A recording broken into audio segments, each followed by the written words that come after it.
Hello and welcome to the next in our videos on alternative dispute resolution. I'm Shiva Ancliffe, and it's my great pleasure to introduce you to Sarah Branson, a barrister at Coram Chambers.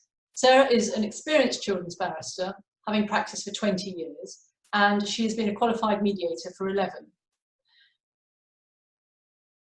Sarah, can I ask you to tell us, please, what mediation is? Well, in short, mediation is a form of alternative dispute resolution, which means sorting things out without going to court.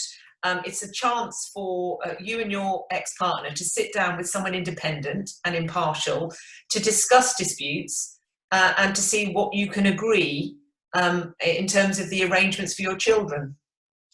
And does mediation only happen at the outset of a case? No, mediation can take place at any time. What it's important to know is that before you can actually take a case to court, you're required to undertake what's called a MIAM. That stands for a mediation interview assessment meeting to see whether the case is suitable for mediation, because really it is the focus of the justice system to try and get people to agree things rather than litigate them. However, mediation doesn't just happen or can't just happen at the beginning of proceedings. It's important to know that at any stage during the litigation, a judge can say, I'm adjourning this case off for mediation, because again, the focus is on matters or parties reaching things by agreement. So it can happen at any time, and of course it can happen outside litigation and the court process entirely as a sensible way to reach agreement with a bit of help. Thank you. And are there any cases or types of cases, Sarah, where mediation is not appropriate? Yes, that's a very good and important question. There are really two categories of cases where mediation would not be considered to be appropriate. The first is cases involving domestic violence, and in those cases there is no requirement for anyone to attend a MIAM, and that case can go straight to court. The reason for that's obvious, to make someone who's been the victim of domestic violence or domestic abuse sit down in a room or undertaking shuttle mediation wouldn't be appropriate. The second category of cases that are not really suitable for mediation are those where social services are involved and where there is significant child protection issues. In those cases, the oversight of the court in reaching agreements is required rather than the parties simply reaching agreement by themselves. That's really helpful. What about the benefits of mediation? Can you tell us what the advantages are? Well, there are lots of advantages about mediation. Perhaps the biggest is that any agreement that two parents can reach by themselves is better than one imposed on them by the court. Often in those circumstances, you have two parents, both of which are unhappy with the arrangements that the court imposes upon them. Additionally, it's much faster, it's much cheaper, and crucially, it really does avoid the being involved or becoming embroiled in often very hostile adversarial process that the court process involves. That's really helpful. I should also add, Shiva, actually, that mediation's not just helpful in resolving children's disputes, but giving the parents tools of improved communication that they can use for the rest of their lives. So yes, mediation has lots of benefits.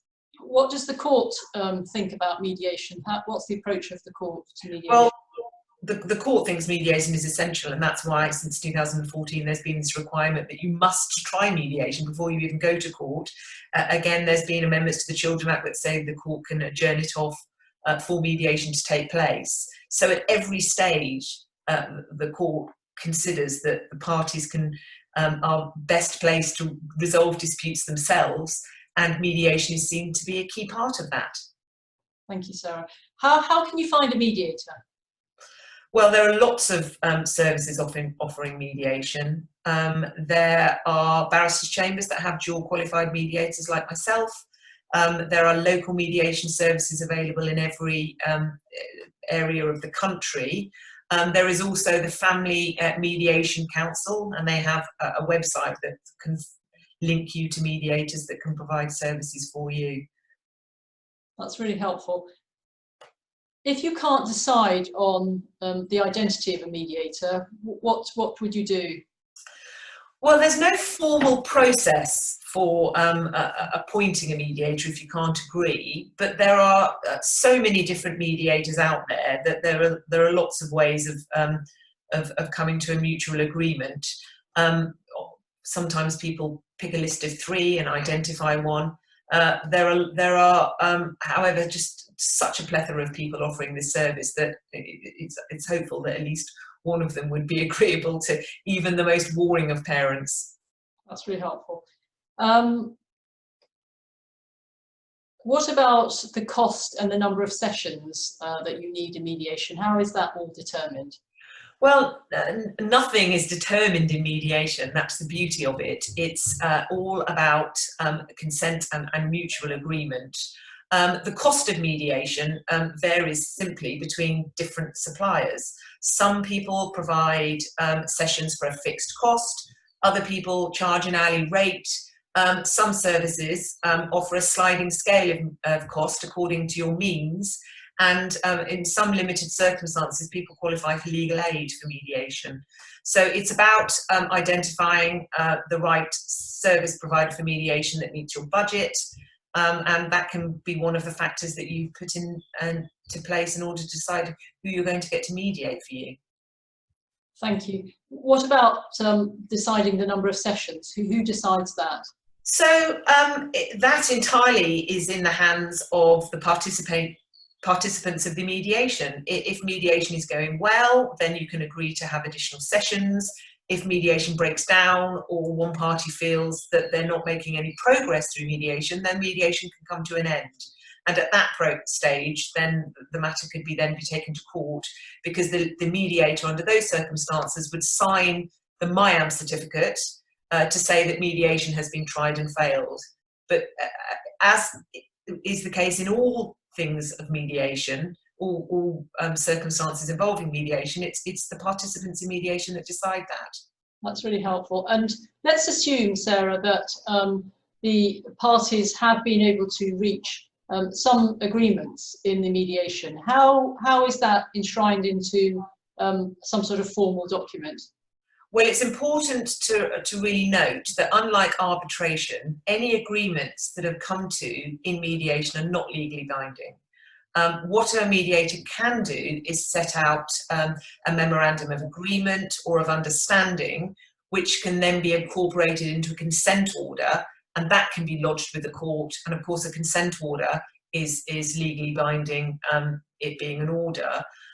But also, mediation offers more flexibility in that a mediator can help the participants come to a parenting plan, which wouldn't need to be legally binding because it would be a consensual agreement.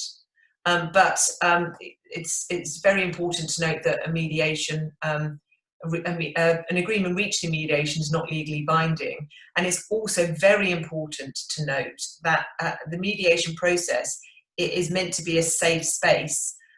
So anything discussed in mediation and anything that might be agreed in mediation that then subsequently fails because a final agreement could not be reached, can't then be used in the court arena. It's privileged, and the purpose of that is to make the mediation process, as I say, a safe space so that parties can thrash out ideas and try and reach agreement without then being told, well, you said this and that in mediation, and then being subsequently bound by it. So it's privileged and it can't be binding on any subsequent court proceedings at all. And if I now decide that I want to proceed to mediation before I litigate, what do I do? Well, the simple answer is to find an agreed mediator. A good place to start is the Family Mediation Council website, or if you have a solicitor, your solicitor can put you in touch with perhaps barrister mediators if that's your choice. And then you simply contact the mediator and take it from there. There'll be a mediation agreement and a mutually convenient session can be set up. It's important, before I finish, to talk about the different types of mediation. There can be face-to-face mediations with the mediator and the participants together in the same room. If one participant or another participant is unhappy about meeting face-to-face, you can undertake what's called shuttle mediation, where you have the participants in different rooms with the mediator going between them. That sometimes can be a very effective way of mediating. And of course, finally, mediation can even take place remotely on digital platforms such as this, Zoom, Skype for Business. Even those digital platforms can allow for shuttle mediation with the use of breakout rooms and so on. So lots of different opportunities to identify a mediator and lots of different ways for mediation to happen. That's extremely helpful. Thank you very much indeed, Sarah. Thank you.